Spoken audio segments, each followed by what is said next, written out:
Welcome to the health सीजियो। दूसरी organelle है साइटोप्लाज्म। साइटोप्लाज्म को आसान अल्फाज में पानी भी कह सकते हैं। जैसे आप गुब्बारे में पानी को भरें तो पानी साइटोप्लाज्म होगा और गुब्बारा cell membrane. Cytoplasm cell membrane के करीब मौजूद होता है और इसमें तमाम ऑर्गेनेलीज भी मौजूद होती हैं। अगर साइटोप्लाज्म की कंपोजिशन को देखा जाए तो इसमें 80 से 90% पानी और इसके साथ ऑर्गेनिक और इनऑर्गेनिक कंपाउंड्स मौजूद होते हैं और इसका जो स्ट्रक्चर है वो जेली की तरह का होता है। अब हम इस स्लाइड को रीड करते हैं। It lies near to the cell membrane, यानी कि जो साइटोप्लाज्म है वो सेल मेम्ब्रेन के करीब करीब पाया जाता है। It is part which surrounds covers the cell nucleus. इसके साथ जो आपका न्यूक्लियस है वहाँ से लेके जो आपका सेल मेम्ब्रेन है वहाँ तक जितना भी एरिया है वो सारे का सारा साइटोप्लाज्म ने असल में कवर किया हुआ है। It contains 80 to 90% water and many organic and inorganic compounds. Means कि इसके अंदर 80 से 90% पानी होता है और बाकी के जो 10 और 20% है वो है ऑर्गेनिक और इनऑर्गेनिक कंपाउंड्स वगैरह। Colloidal viscous jelly like fluid inside the cell. इसकी जो कंपोजिशन है साइटोप्लाज्म की, या कह लें कि इसका जो स्ट्रक्चर है वो जो है वो कोलाइडल होता है, विस्कस होता है, जेली लाइक मटेरियल होता है। कोलाइडल क्या होता है? कोलाइडल बच्चों बिल्कुल इसी तरह है जैसे आप पानी के अंदर चीनी या नमक मिक्स कर दें तो वो एक कोलाइडल जो है वो धुंधला जो है वो एक सिरप बन जाएगा, उसको कहते हैं कोलाइडल सॉल्यूशन। विस्कस कहते हैं थिक मटेरियल को, और जेली का तो आपको पता ही होगा। It contains enzymes responsible for all the metabolic activity take place inside the cell. अब ये जो हमने ऊपर बात की है कि इसकी जो कंपोजिशन है उसमें वाटर, ऑर्गेनिक और इनऑर्गेनिक कंपाउंड्स हैं। अब ये जो ऑर्गेनिक कंपाउंड्स हैं उसमें आ जाते हैं आपके इंजाइम्स। ये जो इंजाइम्स होते हैं ये जितनी भी सेल के अंदर मेटाबॉलिक एक्टिविटीज़ टेक प्लेस हो रही होती हैं वो क्या होती हैं, वो भी साइटोप्लाज्म के अंदर ही हो रही होती हैं। Zones of the cytoplasm. Cytoplasm की दो मेन जोन्स हैं, एक्टोप्लाज्म और एंडोप्लाज्म। एक्टो का मतलब होता है बच्चों आउटसाइड और एंडो का मतलब होता है इनसाइड। तो इस तरह एक्टोप्लाज्म का क्या मतलब हुआ, near to the cell membrane, यानी कि जो चीज़ सेल मेम्ब्रेन के करीब होती है उसको हम एक्टोप्लाज्म कहेंगे और जो न्यूक्लियस के करीब होगी उसको हम एंडोप्लाज्म कहेंगे। Third organelle is cytosol. Cytosol असल में क्लियर फ्लूइड होता है। अब साइटोप्लाज्म और साइटोसोल में क्या फ़र्क होता है और ये दोनों कहाँ पाए जाते हैं, ये बात असल में समझना बहुत ही ज़्यादा ज़रूरी है। पहले बात करते हैं साइटोसोल की। साइटोसोल असल में बिल्कुल क्लियर फ्लूइड होता है और ये तमाम ऑर्गेनेलीज़ के इर्द गिर्द जो है वो पाया जाता है। अब इसके अंदर साल्ट, शुगर और अमाइनो एसिड और इसके साथ इंजाइम्स ये सब जो है वो सस्पेंडेड होते हैं। मसनद सस्पेंड का मतलब यहाँ पे ये है कि एक पानी है और उस पानी के अंदर आपने साल्ट, शुगर, अमाइनो एसिड और एंजाइम ये सारी चीज़ें भी आपने मिक्स कर दी हैं, तो ये क्या बन जाएगा, ये आपका सस्पेंडेड सोल्यूशन बन जाएगा। इस सोल्यूशन को आपने क्या नाम दी है, साइटोसोल का। और ये जो साइटोसोल है वो कहाँ प्रेजेंट है, ये जितनी भी हमारी ऑर्गेनेलीज हैं न्यूक्लियस के करीब करीब और इसके साथ जितनी भी ऑर्गेनेलीज प्रेजेंट है वो सब की सब के इर्द गिर्द जो सोल्यूशन पाया जाता है वो है हमारा साइटोसोल। अब बात करते हैं साइटोप्लाज्म की। साइटोप्लाज्म जो है वो सेल मेम्ब्रेन के इर्द गिर्द मौजूद होता है। इसके अंदर आपकी दोनों चीज़ें आ जाती हैं, साइटोसोल और तमाम ऑर्गेनेलीज सिवाय हमारे न्यूक्लियस के। तो ये क्या हुआ, ये हुआ साइटोप्लाज्म। अब इस स्लाइड को स्टडी करते हैं। It is a clear fluid where all organelles are present. ये बिल्कुल क्लियर फ्लूइड होता है और इसके अंदर तमाम हमारी ऑर्गेनेलीज मौजूद होती हैं। Classification of the terms is the first is the cytosol, the fluid and suspended molecules of salts, sugar, amino acids, enzymes etceteras around the organelles. यानी कि ये वो फ्लूइड है जिसके अंदर तमाम जो अदर मॉलिक्यूल्स हैं लाइक साल्ट हो गया, शुगर हो गई, अमाइनो एसिड हो गए, एंजाइम्स हो गए, ये सब के सब मिक्स होते हैं, ये सब के सब सस्पेंडेड होते हैं इसके अंदर। Next is the cytoplasm. The cytosol जो कि हमने पहले स्टडी की है, प्लस उसके अंदर organelles suspended with in it, that is everything except the nucleus. तमाम ऑर्गेनेलीज विद द साइटोसोल सवाए न्यूक्लियस के इसके अंदर सस्पेंडेड होती हैं, उसको कहते हैं साइटोप्लाज्म। इन सारी दोनों चीज़ों को समझने के लिए नीचे वाली जो ब्रैकेट लगी हुई है वो आपको बिल्कुल क्लियर कर देगी। सेल किसके बराबर होता है? प्लाज्मा मेम्ब्रेन, साइटोप्लाज्म और न्यूक्लियस। ये तीन मेन जो है वो चीज़ें होती हैं। जैसे मैंने आपको सेल के स्ट्रक्चर में बताया था कि जैसे जैसे मैं नाम लूँगी वैसे ही आपने लेने हैं, और मैंने ये नाम ऐसे ही लिए थे। सबसे पहले प्लाज्मा मेम्ब्रेन, फिर साइटोप्लाज्म और फिर न्यूक्लियस। साइटोप्लाज्म के नीचे देखें एक एरो लगा हुआ है जो कि ये शो कर रहा है कि इसके अंदर क्या है, साइटोसोल और ऑर्गेनेलिस। तो मेरे ख्याल में अब साइटोसोल और साइटोप्लाज्म दोनों का डिफरेंस आपको क्लियर हो गया होगा। अगर आप पिछली स्लाइड में देखें तो हमने दो जोन स्टडी की थी, एक्टो और एंडो। तो इसको यूं कह लें कि जो एक्टोप्लाज्म है वो क्या है, आपका साइटोप्लाज्म है, और जो एंडोप्लाज्म है वो क्या है, वो आपका साइटोसोल है। फोर्थ ऑर्गेनेली है न्यूक्लियस, जो कि बहुत ही ज़्यादा इम्पोर्टेंट ऑर्गेनेली है। न्यूक्लियस को जो है वो डायरेक्टर या ब्रेन ऑफ सेल भी कहा जाता है। सेल का जो ज़्यादातर हिस्सा होता है वो होता है न्यूक्लियस पर मुनहसर। अब हम न्यूक्लियस की स्लाइड को स्टडी कर लेते हैं। It is director brain of the cell, यानी कि न्यूक्लियस को हम डायरेक्टर भी कह सकते हैं या ब्रेन भी कह सकते हैं सेल का। Nucleus is a control centre of the cell. जितना भी सेल का कंट्रोल है वो न्यूक्लियस के पास होता है। It is mostly present in the eukaryotic cells. यहाँ पे ये बात क्लियर हो रही है कि यूकैरियोटिक जो सेल्स होते हैं उनके अंदर ही न्यूक्लियस जो है वो मोस्टली प्रेजेंट होता है। It is responsible for all the physiological, biochemical and reproductive functions of cell. Nucleus के पास ये पावर मौजूद होती है या ये जिम्मेदारी उसके पास होती है कि जो फिजियोलॉजिकल हमारे जो फंक्शन हैं, हमारी जो डेली की रूटीन के वर्क हैं, यानी कि फिजियोलॉजिकली फंक्शन है वो भी न्यूक्लियस करता है। बायोकेमिकली फंक्शन, यानी कि हमने जो चीज़ फूड ली है वो हमारी बॉडी के अंदर कितना उसका इफेक्ट हो रहा है, हमें किस चीज़ की ज़रूरत है, या हमारे वो फूड कैसे चेंज हो रही है, ये सारे जो बायोकेमिकल फंक्शंस होते हैं वो भी न्यूक्लियस के पास होते हैं। और अगर सेल ने रिप्रोडक्शन करनी है, यानी कि एक सेल से उसने दो सेल बनाने हैं, तो उसकी एबिलिटी भी न्यूक्लियस के पास ही प्रेजेंट होती है। तो इस तरह क्या हुआ, न्यूक्लियस क्या है, डायरेक्टर है, ब्रेन है किसका, सेल का। Now we study the size and shape of nucleus. Nucleus का साइज 4 से 10 मिलीमीटर होता है और इसकी जो शेप है वो स्फेरिकल या राउंड इन शेप होता है। Nucleus of each cell is usually in spherical shape and size is 4 to 10 millimetre in diameter. अब अगर हम इसके स्ट्रक्चर को देखें तो न्यूक्लियस की स्ट्रक्चर जो है वो, इस पर भी एक मेम्ब्रेन होती है, इसको हम कहते हैं न्यूक्लियर मेम्ब्रेन, जो इसको साइटोप्लाज्म से अलहदा करती है। अब ये तो हमने देख लिया कि न्यूक्लियस है, न्यूक्लियस के ऊपर उसकी मेम्ब्रेन है जिसको हमने न्यूक्लियर मेम्ब्रेन का नाम दिया। न्यूक्लियस के अंदर जो है वो क्या चीज़ मौजूद होती है, क्रोमेटिन मटेरियल। क्रोमेटिन मटेरियल के साथ ही इसके अंदर एक और चीज़ मौजूद होती है, गोल बिल्कुल राउंड इन शेप, वो होता है इसके अंदर न्यूक्लियोलस। तो इस तरह क्लियर हो गया कि न्यूक्लियस है, उसके ऊपर उसकी मेम्ब्रेन है और उसके अंदर क्रोमेटिन मटेरियल मौजूद है और उसके साथ इसके अंदर न्यूक्लियोलस भी मौजूद है। न्यूक्लियस और न्यूक्लियर मेम्ब्रेन के दरमियान में बिल्कुल जो है वो साइटोप्लाज्म की तरह का एक फ्लूइड भी मौजूद होता है जिसको हम कहते हैं न्यूक्लियस प्लाज्म। अब हम इसको स्टडी करते हैं। Structure of the nucleus, it is made by nucleus membrane, जिसको हमने न्यूक्लियर मेम्ब्रेन का नाम दिया था, न्यूक्लियस प्लाज्मा, जिसको मैंने अभी आपको फ्लूइड का नाम दिया है, क्रोमोसोम्स एंड न्यूक्लियोलस। अब इस स्लाइड में हम देखेंगे न्यूक्लियस का स्ट्रक्चर।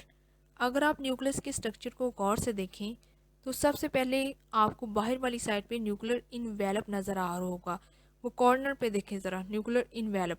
इसको आप न्यूक्लियर इनवेलप भी कह सकते हैं और इसको आप न्यूक्लियर मेम्ब्रेन भी कह सकते हैं। अब इस मेम्ब्रेन में आपको जो है वो छोटे छोटे डॉट नज़र आ रहे होंगे। ये जो डॉट्स हैं इनको हम बोलते हैं न्यूक्लियर पोर्स, जो कि आपको बिल्कुल राइट साइड पे नज़र आ रहे हैं न्यूक्लियर पोर्स। ये जो पोर्स होते हैं इनका असल में काम होता है चीज़ों का तबादला करना, यानी कि अगर कोई चीज़ बाहर से अंदर आनी है या अंदर से बाहर जानी है तो वो इन्हीं रास्तों के ज़रिए जो है वो आ और जा सकती है। न्यूक्लियर मेम्ब्रेन यानी कि मरकज़ी की जो झिल्ली होती है, ये मरकज़ी के मादों को मरकज़े से बाहर साइटोप्लाज्म में सेल के शामिल होने से हिफाजत करती है। सेल का वजूद मरकज़े यानी कि न्यूक्लियस के बगैर बिल्कुल भी मुमकिन नहीं। सेल की कारकर्दगी न्यूक्लियस के पेश नज़र ही होती है और न्यूक्लियस ही तकसीम से नया सेल वजूद में आता है। मरकज़ा जो है वो यानी कि न्यूक्लियस जो है वो बहुत ज़्यादा प्रोटीन पर मुश्तमिल होता है। ये प्रोटीन जो है वो धागों की सूरत में न्यूक्लियस यानी रसनुमा यानी कि जिसको हमने न्यूक्लियोप्लाज्म का नाम दिया था, वो असल में सैप के अंदाज में इसके अंदर मौजूद होते हैं। ये प्रोटीन के सैपनुमा धागों को हम क्रोमोसोम्स कहते हैं। ये जो आपको बड़े बड़े धागे नुमा नज़र आ रहे हैं जिनको हमने क्रोमेटिन मटेरियल का नाम दिया हुआ है, ये हैं असल में प्रोटीन के बड़े बड़े धागे। ये रोज़ाना की कारकर्दगी के आपके ज़िम्मेदार होते हैं। ये क्रोमोसोम्स सीधी लाइन के अंदाज में ख़ानदानी विरासती खुसूसियात का हामिल यानी कि जेनेटिक के अंदर ये मौजूद होते हैं, जिसे हम जीन्स भी कहते हैं। और ऑर्गेनिज़म्स के खुसूसी तौर पर जिस्म के सेलों को क्रोमोसोम्स की तादाद जो है वो मुस्तकिल होती है। क्रोमोसोम्स इंसान के अंदर जो है वो 46 क्रोमोसोम्स होते हैं और इसके जो है वो 23 जोड़े बनते हैं। अब ये आपको जो है वो क्रोमेटिन मटेरियल तो नज़र आ रहा हो गया, ये इसमें तो हमने अब बात कर ली। दरमियान में आपको जो है वो न्यूक्लियोलस नज़र आ रहा है। तो यानी कि सबसे पहले बाहर न्यूक्लियस है, न्यूक्लियर मेम्ब्रेन है, उसके अंदर उसका क्रोमेटिन मटेरियल है और दरमियान में जो है वो न्यूक्लियोलस है, जिसका अपना एक फंक्शन और अपना एक काम है। Now we study the composition of nucleus. Nucleus का टोटल वेट 100 होता है। अब इसमें 100 में से 80% पानी है और 20% उसका ड्राई वेट है। अब इस 20% में 18% डीएनए के पास है और 2% उसके आरएनए के पास है। It consist of water 80% and dry weight 20%, in which 18% DNA and 2% is the RNA. अब चलते हैं फंक्शंस ऑफ द न्यूक्लियस पे। फर्स्ट फंक्शन है it is a control centre of cell. ये तमाम सेल की जितनी भी एक्टिविटीज़ हैं उनको कंट्रोल करता है, चाहे वो फिजियोलॉजिकल एक्टिविटीज़ हों, चाहे वो बायोकेमिकल एक्टिविटीज़ हों, चाहे वो रिप्रोडक्शन से रिलेटेड हों। तो तमाम की तमाम एक्टिविटीज़ जो हैं वो न्यूक्लियस ही कंट्रोल करता है। Second function is it controls the protein synthesis by messenger RNA.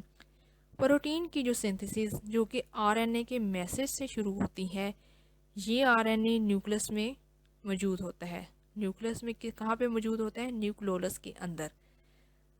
Third function is it helps in heredity material transformation. तमाम वरासती खसूसियात की जो ट्रांसफॉर्मेशन है, यानी कि सेल की जो है वो एक जनरेशन से दूसरे जनरेशन के अंदर ट्रांसफ़र होना, वो भी जो है वो न्यूक्लियस के अंदर ही और उसकी मदद से ही मुमकिन होती है। फोर्थ फंक्शन है it controls the cell division. Cell का 2 हिस्सों में तकसीम होना भी न्यूक्लियस के कंट्रोल में होता है। और वो कैसे कंट्रोल में होता है? उसके क्रोमोसोम्स के पास। लास्ट फंक्शन है it controls the activity of cytoplasm. तमाम साइटोप्लाज्म की एक्टिविटीज़ भी न्यूक्लियस के कंट्रोल में ही होती हैं। पांचवी ऑर्गेनेली है माइटोकॉन्ड्रिया। माइटोकॉन्ड्रिया को पावर हाउस या स्टोरेज बैटरीज भी कहा जाता है। देखने में ये रॉड की शक्ल के होते हैं। इसमें अपना डीएनए मौजूद होता है जो कि सेल की बाकी किसी भी ऑर्गेनेली के पास नहीं होता सिवाय न्यूक्लियस के। अब इस स्लाइड को रीड कर लेते हैं। The power house of cell या स्टोरेज बैटरीज। इसको सेल का पावर हाउस या स्टोरेज बैटरीज भी कहा जाता है। Double membranous structure.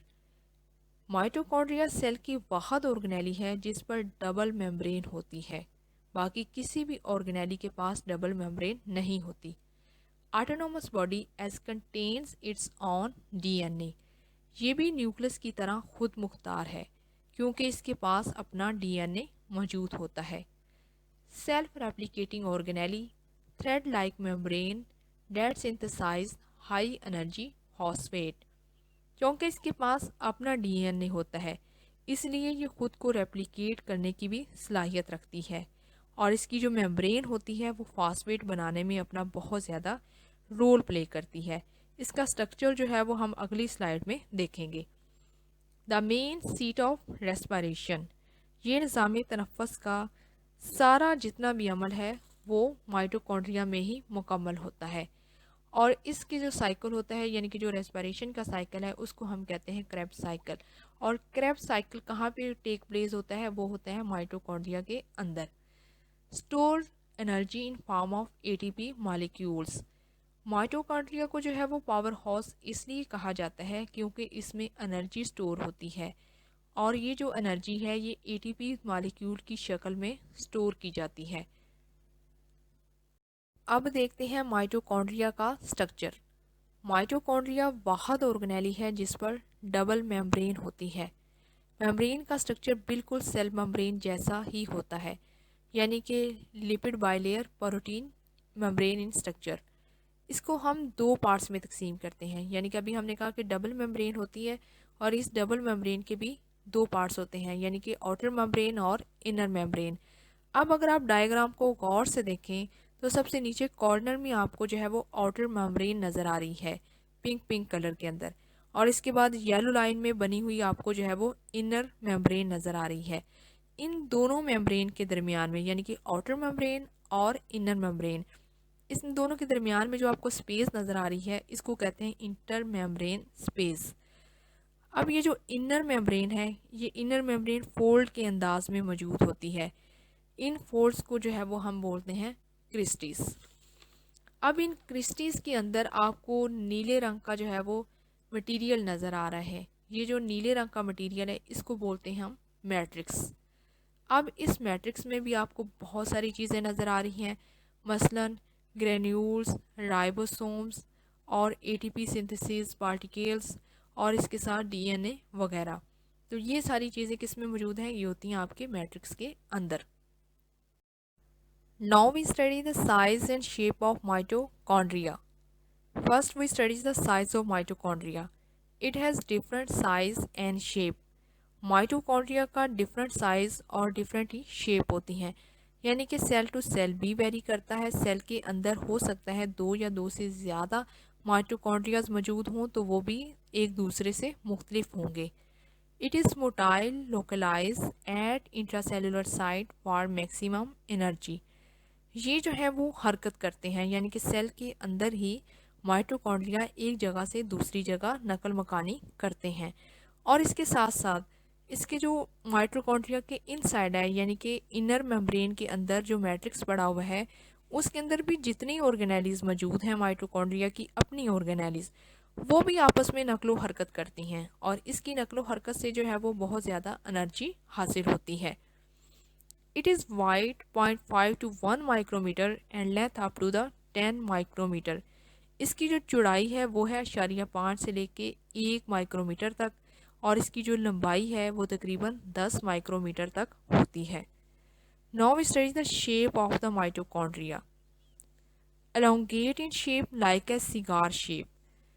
माइटोकॉन्ड्रिया की जो शेप है वो रॉड शेप होते हैं, या सिगार शेप इसको भी कहा जाता है, यानी कि इनकी लंबाई जो है वो ज़्यादा होती है और चौड़ाई में कम होते हैं, और मोटाई में भी ये ज़्यादा होते हैं। Single and branch. सेल के अंदर माइटोकॉन्ड्रिया की जो तादाद है वो सिंगल भी हो सकती है, या वो गुच्छों की फॉर्म के अंदर भी आपको देखने में मिलते हैं। तो इस तरह क्या हुआ कि माइटोकॉन्ड्रिया हो सकता है कि एक अकेले अकेले यानी कि सिंगल सिंगल भी मौजूद हो सकता है वो गुच्छे की फॉर्म के अंदर भी सेल के अंदर मौजूद हों। अब देखते हैं माइटोकॉन्ड्रिया की कंपोजिशन। माइटोकॉन्ड्रिया की कंपोजिशन में चार चीज़ें मुश्तमिल हैं: प्रोटीन्स, लिपिड्स, डीएनए और आरएनए। प्रोटीन्स और लिपिड्स ये लोअर क्वांटिटी में मौजूद होते हैं, और इससे भी कम यानी कि स्मॉल क्वांटिटी में मौजूद होते हैं डीएनए और RNA. Composition of mitochondria: proteins and lipids in lower quantity and small quantity of DNA and RNA are present in it. अब देखते हैं functions of the mitochondria. पहला फंक्शन है a large amount of ATP is formed in mitochondria. बड़ी मिकदार में जो है वो माइटोकॉन्ड्रिया के अंदर ATPs का बनने का जो अमल है वो जारी रहता है. Pyruvic acid, amino acid, fatty acid are converted into acetyl CoA. ये 3 एसिड्स बताए गए हैं, pyruvic acid, amino acid and fatty acid. ये क्या है, ये एक पूरे का पूरा क्रेब्स साइकिल बयान किया गया है जिसमें pyruvic acid, amino acid, fatty acid जो कि 3 एसिड हैं ये कन्वर्ट हो जाते हैं एसिटाइल CoA में. और फिर ये जो एसिटाइल CoA है ये टूट के यानी कि ब्रेक डाउन होके किस में कन्वर्ट हो जाता है, हाइड्रोजन और कार्बन डाइऑक्साइड में तब्दील हो जाता है. तो ये पूरे का पूरा एक रेस्पिरेशन का साइकिल है और इसको कहा जाता है क्रेब्स साइकिल, जो कि बहुत ही ज़्यादा इम्पोर्टेंट है माइटोकॉन्ड्रिया के फंक्शंस के लिहाज से. Next organelle is Golgi apparatus. ये बहुत ही ज़्यादा पेचीदा किस्म का मरकब होता है. इसकी दरियाफ्त कैमिलो गोल्जी ने 1898 में की और इसी के नाम पर इसका नाम गोल्जी अपरेटस रख दिया गया. गोल्जी अपरेटस को गोल्जी बॉडीज़ या गोल्जी कम्प्लेक्स भी कहते हैं. इस पर भी मेम्ब्रेन होती है बाकी तमाम ऑर्गेनेलीज़ की तरह और ये चीज़ों को पैक करने और लाइसोसोम्स वगैरह को बनाने में काम करती है. अब हम इसकी स्लाइड को रीड कर लेते हैं. It discovered by Camillo Golgi in 1898. 1898 में कैमिलो गोल्जी ने इसको दरियाफ्त किया था. It originates from rough endoplasmic reticulum. इसकी जो ओरिजिनेशन है वो कहाँ से होती है, रफ एंडोप्लाज्मिक रेटिकुलम से, जो कि सेल की एक दूसरी ऑर्गेनेली है. It is also called as Golgi body और गोल्जी कम्प्लेक्स. गोल्जी अपरेटस को हम गोल्जी बॉडी और गोल्जी कम्प्लेक्स भी कह सकते हैं. It is membranous organelle which is responsible for packing and lysosomes formation. इसके ऊपर भी बाकी तमाम ऑर्गेनेलीज़ की तरह मेम्ब्रेन होती है और इसका जो काम है, इसकी जो ज़िम्मेदारी है वो है पैक करना, स्टोर करना चीज़ों को और लाइसोसोम्स को बनाना. लाइसोसोम्स सेल की एक दूसरी ऑर्गेनेली है जो कि गोल्जी अपरेटस की मदद से ही वजूद में आती है. It contains sac like cisternae and vesicles. इसका जो स्ट्रक्चर है वो सैक यानी कि थैलियों की तरह का होता है जो कि जिसको सिस्टर्नी और वेजिकल्स कहा जाता है. ये हम देखेंगे अगली स्लाइड के अंदर जब हम गोल्जी अपरेटस का स्ट्रक्चर देखेंगे. It has 2 faces, cis face और ट्रांस फेस. इसके 2 मेन फेसेस होते हैं, सिस और ट्रांस. सिस फेस को कहा जाता है रिसीविंग फेस यानी कि लेने वाला और ट्रांस फेस कहा जाता है सप्लाइंग फेस को यानी कि देने वाला. एक लेने वाला है और एक देने वाला है. तो इस तरह इसके 2 फेसेस हैं, सिस और ट्रांस फेस. अब देखते हैं गोल्जी अपरेटस का स्ट्रक्चर. लास्ट टाइम में हमने पढ़ा है 2 फेसेस, सिस फेस और ट्रांस फेस. अगर आप तस्वीर को ऊपर से देखें तो आपको सिस फेस नज़र आ रही है. यहाँ से जो है वो कोई भी चीज़ अंदर दाखिल हो रही है और फिर ल्यूमन में से होती हुई नीचे की जानब चली जाएगी यानी कि ट्रांस की तरफ. सिस से एंटर हुई और ट्रांस की तरफ वो मुंतकिल हो गई. वहाँ से इस ट्रांस से जो है ये वहाँ से खारिज हो जाएगी. ल्यूमेन असल में कहते हैं थैली नुमा शक्ल को, जैसा कि आपको यहाँ डायग्राम में भी नज़र आ रहा है. और अगर मिसाल के तौर पे अगर आपको ये कहा जाए कि पानी के पाइप को आप दरमियान में से काट दें तो इस तरह जो खाली उसकी बनेगी इसको हम कहते हैं ल्यूमेन. सिस्टर्नीज जो है वो कहा जाता है थैली, एक स्ट्रक्चर को यानी कि एक शेप को जो कि आपको नीचे बॉल की फॉर्म में भी जो है वो बनी हुई नज़र आ रही हैं. ये होती हैं एक चीज़, इसको कहते हैं सिस्टर्नीज. ल्यूमेन जो होता है वो होती है पूरी एक दरमियान में से जो जैसे पानी जैसे गुजर रहा होता है पाइप में से, उस स्पेस को कहते हैं lumen. Now we study the functions of Golgi apparatus. First function is modification, packing and transport of materials. Modification कहते हैं एक फॉर्म से दूसरी फॉर्म में तब्दील होना यानी कि एक शक्ल से दूसरी शक्ल में तब्दील होना. पैकिंग करना, चीज़ों को महफूज करना और मटेरियल्स को एक जगह से दूसरी जगह पे मुंतकिल करना, यह है गोल्जी अपरेटस का पहला function. Second is synthesis of lysosomes plasma membrane. Golgi apparatus जो है वो सिंथेसिस करने के अंदर बहुत ज़्यादा रोल प्ले करता है, लाइसोसोम्स की फॉर्मेशन बनाने में, यानी कि लाइसोसोम्स को बनाने में, और प्लाज्मा मेम्ब्रेन को बनाने में गोल्जी अपरेटस का बहुत ज़्यादा हाथ होता है। थर्ड फंक्शन है टू फॉर्म सेक्रेटिंग सेल्स। ये जो हमारी बॉडी के अंदर सेक्रेटिंग सेल्स होते हैं, ये भी गोल्जी अपरेटस ही बनाता है। फोर्थ फंक्शन है this is the additional distribution centre of proteins and lipids from endoplasmic reticulum to the plasma membrane, lysosomes and secreting vesicles। ये वाहद ऑर्गेनेली है जो प्रोटीन और लिपिड्स को एंडोप्लाज्मिक रेटिकुलम से लेकर plasma membrane, lysosomes and secretary vesicles तक पहुंचाती है, और इसको डिस्ट्रीब्यूट करने में भी इसका अपना एक रोल होता है। नेक्स्ट फंक्शन है it modifies N oligosaccharides. N oligosaccharides carbohydrates यानी कि सेक्राइड्स की एक फॉर्म होती है, उसकी मॉडिफिकेशन के अंदर इसका बहुत ज़्यादा रोल है। This is the site for carbohydrate and proteins. Golgi apparatus एक वाहद ऑर्गेनेली है जो कि कार्बोहाइड्रेट और प्रोटीन्स को बनाने में और उनको स्टोर करने के अंदर बहुत ज़्यादा अपना रोल प्ले करती है।